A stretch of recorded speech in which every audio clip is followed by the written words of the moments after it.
Gen Con is an annual convention centered around tabletop games founded by a pre-Dungeons & Dragons Gary Gygax and is the largest of its kind in North America. For one long weekend in August, nerds, dorks, geeks, and even dweebs descend upon the helpless citizens of Indianapolis to feast upon copious amounts of cardboard and plastic. While I wouldn't call myself a seasoned veteran yet, I have been attending since 2018, so I'm not quite a newbie either. So I'd like to share my experience as well as some tips and tricks that I've learned along the way. I went to Gen Con 2024, and here's what I thought.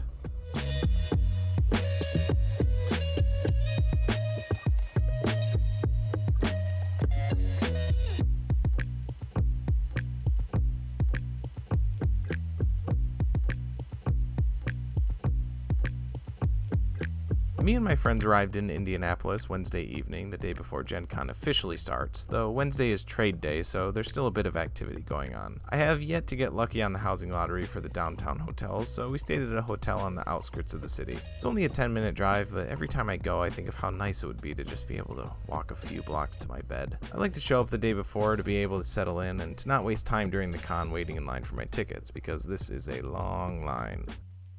A long line. Very long. See how long this is? It's even worse once the convention starts, trust me. That said, I am always impressed at the efficiency of the volunteers working the will call line, because even though we had to start at the literal opposite end of the convention center, we only had to wait about 30 minutes, which isn't nothing, but this is like a quarter mile of people, so I think that pace is pretty good. You can get your tickets sent by mail, but this has become part of our warm-up ritual. As weird as it sounds, Wednesday night is one of my favorite parts of the whole convention. It's like seeing your unopened presents on Christmas morning, or for a more apt analogy, unopened packs of trading cards you just got. Once you're out of line and holding your band of event tickets, seeing what you have lined up for the next few days, well, it feels pretty great. You don't have to wander far on Wednesday night to lose the crowd, and there's an eerie quality to these dimly lit, mostly empty, giant hallways that I just love. Walking these halls with tickets now in hand really gets me excited for the coming days. Pineapple? I guess it's a pineapple. Maybe. What an idiot! Oh, what a loser! Speaking of, I want to talk a minute here about events and scheduling. Apparently, the Stink has been a Gen Con mainstay for a while and a sort of opening night social event for attendees, but I hadn't heard of it until I saw someone mention it online somewhere else. I like to be very thorough with scheduling an event, so I search outside sources for recommended events and such, and I've found quite a few I wouldn't have known about otherwise. The Gen Con website is not the most intuitive place for browsing the list of events. Through my searching, there were a lot of people like me who had been attending for years and didn't know about the Stink, despite its supposed popularity. And there's plenty more cases like this. I can't place the blame solely on the website's poor design, as I think some of it is simply because of how massive Gen Con is. There's so many events taking place over such a large chunk of the city, so it's probably natural that events will just slip under the radar no matter how well loved they are. Reddit and the Fans of Gen Con Facebook group were great sources of attendee references and recommendations, so my advice is the familiar refrain of do your own research. Another tool I discovered this go around is gencon.eventdb.us, which is a stripped down but immensely better way to peruse events. It groups similar events together and with just the basic single line information needed, so you don't have to scroll for hours through the Gen Con website to see them all. It even has a page that lists newly added and dropped events, which happens quite a lot between registration and the convention itself. I highly recommend this website, and I personally will always use this instead of the official one, unless they update it to something, more like this. Even though finding events is easier there, it still just links to the Gen Con website, and more often than not, there's just not enough information on the event pages to know exactly what you're getting into if you don't have prior experience. So you may sign up for something that turns out to not be quite what you expected. It's happened to me multiple times, but through trial and error, you'll start to get a feel for what events are more for you and what aren't. Once we settle on what events we want, I just plug them into our spreadsheet, which makes it very easy to get our wish list set for registration. Then I make some maps. Then I make a handwritten copy. I said I was thorough with my scheduling. We got up Thursday morning with time enough to stop for breakfast and decided on a nearby diner called the Four Seasons. Yeah, like that Four Seasons. The Bobby Valley had even been there, I think. They had his picture on the wall at least. It was your standard diner food, nothing to write home about, but that solid kind of American fare that hits just right in the morning, so much that we ate there every morning. Parking during Gen Con can seem daunting at first, but as long as you're okay with walking a few blocks, it's pretty easy to find parking for a decent price. We made our way to the ICC and can you tell the convention had started? Gen Con is one of the premier places in the world for new board games, so there's a massive rush to get into the vendor hall when it opens on Thursday morning. While I like checking out the new games and seeing all the different stuff people are selling, I don't really have the need or the money for more stuff, so I like to put off the vendor hall for a day or two. Avoiding all that business, we pushed through the swell of people to get to the gaming hall for our first event, a free Magic the Gathering mini tournament thing. Though our group was miscounted, so I only got to play one round after some buys. Me. Sad. I did get some free packs for it though, so I can't complain much. Had a bit of time to kill before our next event, which was right next to the last one, so we just walked around the ICC looking for nothing in particular. The second floor generally has less traffic, so I like to go up there when it's really busy. Like Wednesday night, I love finding stillness in the midst of the commotion that dominates this weekend. Isn't this great? Look at this empty hallway here.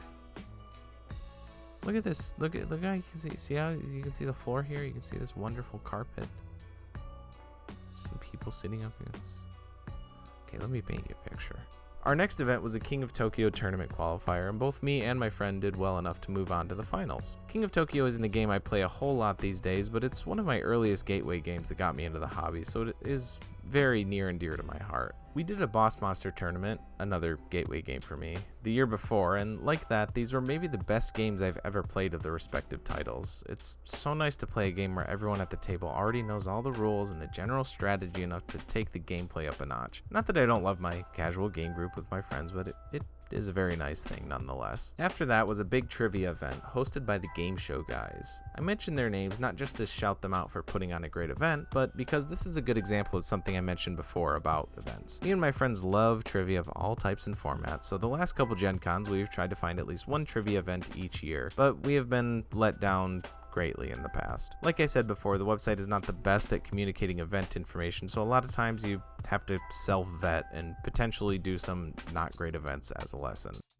But at least in this case, you have me doing it for you and telling you that if you like trivia, this is a good event for it. Made a decently lengthy trek to Taxman Cityway for a game of Coalition. Taxman isn't a regular Gen Con venue, but sometimes outside spots will host limited events, this one being specifically an adults-only, drinking-encouraged game, so a pub made sense. We had played this game the year before at one of our favorite places to eat in Indy, Brothers, but despite my attachment to it, this was much more suited for this kind of event. We even had a private room upstairs. Coalition is a sort of mega game where you play different factions and try to pass your faction's laws. It's somewhat confusing in exactly how you're supposed to negotiate and win, but every time we've played it somehow works out. Are you okay giving me both of your reds? Yeah, because I'll give you 2 blues. okay, yeah. Okay, I have changed tune 100%. I even won the game as an independent this time, which felt pretty good. To be fair, most of my worst Gen Con horror stories come from bad mega game experiences, so the fact that this works as well as it does is saying something. The guys who run it are all super nice and good at clearing up rules, confusion, and the like, and if you're interested in checking out a mega game but don't want to start with something too heavy, I think this is a good one to start with. Centrist went. Good job. Thank you. It's probably hard balancing all the different. It was, yeah, it was kind of fun though, just having to like bounce back and It's like forth. the chaos, but you're like the epicenter trying to like pull everybody. Yeah, back in. exactly, yeah.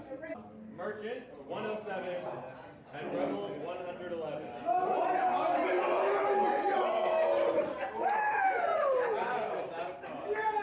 Our last event of the day was a tournament of perils and fortuity hosted by Gooey Cube. Now this was definitely a coin toss event, as I wasn't even sure what the event even was or what Gooey Cube was. It ended up being essentially a fantasy themed poker night set in this RPG world of Gooey Cube or something. I'm still not exactly sure. Look, I know D&D and I've played a couple random one-shots of other systems, but I know nothing about RPG culture in general or outside of that. I still enjoyed the idea of the event and it mostly worked, but there was a lot of people running games who didn't know the rules or were dealing cards before they were asked for. I believe these were all volunteers, so I can understand a little. I'm just trying to offer my thoughts and opinions here, and sometimes that includes criticism, so that's all I'm doing here. It's also bizarre every time I find a new community around a thing I'd never heard of before, because some of the people attending were treating the creator, Alphinius Goo, like some major celebrity and how exciting it was to be here with him. The guy guy seemed very nice, giving gifts to a bunch of his volunteers and hyping them up for the crowd. I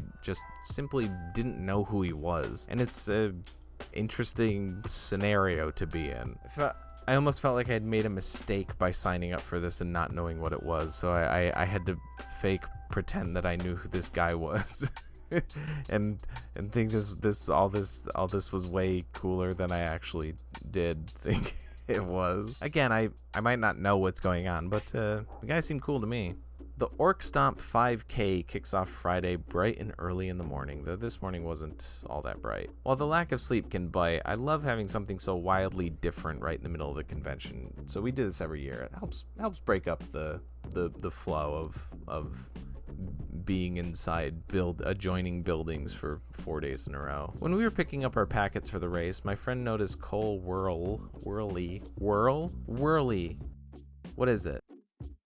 Okay, I just watched the thing. He says Whirly. All right. We were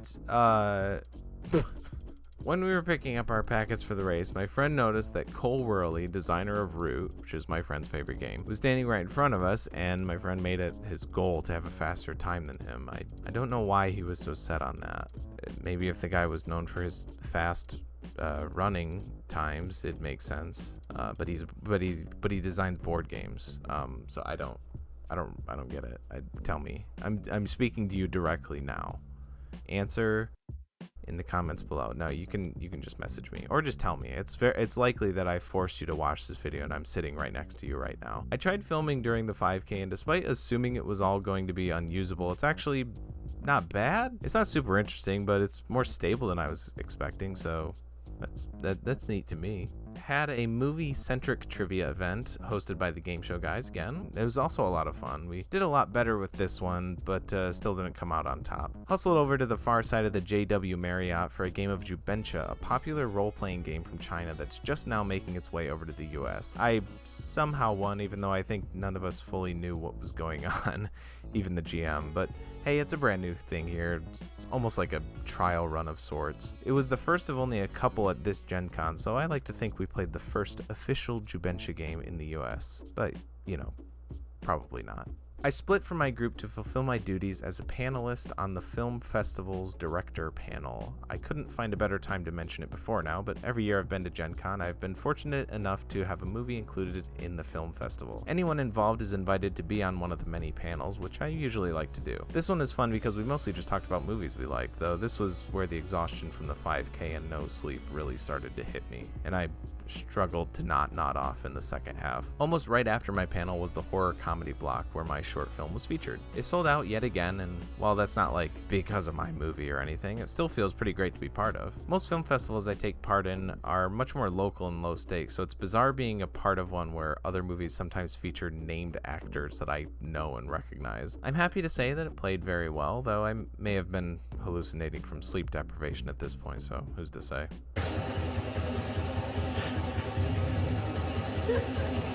After the shorts block was our only window to fit in an hour of Two Rooms and a Boom, an event that has become a mainstay in our Gen Con schedule, so despite my tiredness, we hopped in. It's run by the design team themselves, and even though they've been hosting multiple of these events every year since the game's inception, they're also energetic and deliver the rules in such a clear and concise manner. It's just great. They're really good at it. They clearly love the game that they made, and it serves as a great motivator to have a good time. I think they cured my sleepiness too, which is great because we went to bed right after this. Thankfully, we didn't have any events until the afternoon on Saturday, so we were able to get some much needed extra sleep. With all the free time we had, we decided to finally check out the vendor hall and did a full sweep. This is the first time I've went where I've had more than $20 of extra spending money, so it was nice to grab a few souvenirs. I like to collect pins mostly as I don't have space for much else. I love all the amazing artwork prints on display, but my room is literally covered in them already. I decided on a whim to get a mini book nook to make later, which has since become a little hobby of mine. A mini hobby, you could say, if you want to. You don't want to? Okay. Speaking of pins, one of the vendors, Backer Kit, has a booth or two, and they do a sort of scavenger hunt around the vendor hall to collect stamps from various vendors. You get a free pin if you bring it back filled in, and since I collect those and enjoy some guidance through the hall, it's a win-win for me. Hands. I didn't get any footage of the King of Tokyo tournament finals, but that's okay because both me and my friend got knocked out in the first round, so let's just forget about that. Following this was another tournament for a very old dexterity game, Crokinole. I have a board of my own at home, but it's very nice playing on some spiffy brand new boards. They start the tournament with a very long qualifying round, so even if you suck, you still get a good amount of playtime in. Any event spent on the field at Lucas Oil Stadium is automatically better because of it. I don't even care about sports, it just feels cool. Descending the stairs to the field for the first time is another of my favorite Gen Con moments. In the tournament proper, me and my friend both won the first round but lost in the second, which is one better than we did the year prior. Heyo. Closed out the night at the Gen Con dance, which is another standard for us. I was never a big fan of parties like this, and I skipped every school dance I could, but Gen Con puts me in such a good mood throughout the weekend, so sure, I like going to this one. I still mostly just do what I would do at school dances that I had to go to, which is stand around in the side room and just watch people dance and have shouty conversations with my friends, but it's a good time nonetheless. Feels like a proper way to send off Gen Con each year, like a goodbye party, even though there's still a day to go. Hey, speaking of, Sunday, the last day of the con, is naturally a bit melancholic, but I do appreciate the relative emptiness, in big quotes. Big relative. A lot, much relative. I appreciate the relative emptiness of it compared to the other days. All we had on our schedule were some game demos and a Pokemon build and battle tournament. And it's nice to have a light day after running around all weekend. The first demo was for the new edition of Heroescape, a big moment for me as I was a huge fan of the original series as a kid. This was well before I knew what a war game was. I always thought Heroescape was just a one-off unique thing, like one-of-a-kind game. I even snagged a copy of the Heroescape set that we demoed and did a Gen Con first for me. I bought a board game. We also demoed the newest later game, Arcs, which feels like a very solid and traditional later game. So if you like those, you'll probably like it. I don't have much else to say about it, but it was fun, and I got a lot of footage of it. Look at us move those things around. Look at all the colors. Isn't it very colorful? The artwork's cool. It was a good game. No, it's good. It's good. They're good. They make good games. I think my friend beat Cole really, so there you go. They're better at games than they are at racing, I guess. Or not. I don't know. Probably. Our final event was the Pokemon Build and Battle. I've been an on and off collector and player since I was a little kid, and while I don't have the means to keep up with competitive play these days, this is a fun, quick, and easy format, and it's nice to be able to dip back into the game every time Gen Con rolls around. Pro tip though, if you want the new sets, don't do this on Sunday. They ran out and we were given stuff from the year prior. Lesson learned.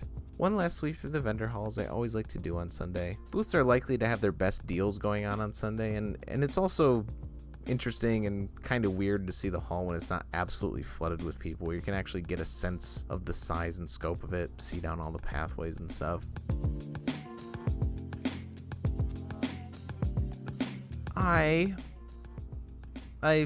I still need to work on my outros as I struggle with putting a nice bow on these that encapsulates the whole trip. I hope you got some insider info about Gen Con, or at least were somewhat entertained by this video. Gen Con is a magical place for me and so many others, so I am a little biased here, but if you're all interested in the hobby and don't hate being around people, I couldn't recommend it more. Actually, I hate being around people. I usually despise the idea of being in such a highly populated area for so long. Something about this convention tricks my brain into thinking that I'm a sociable person and that I can deal. I really can't. Even thinking about it now, I don't wanna have to be pushing past crowds of people, shoulder to shoulder, days on end.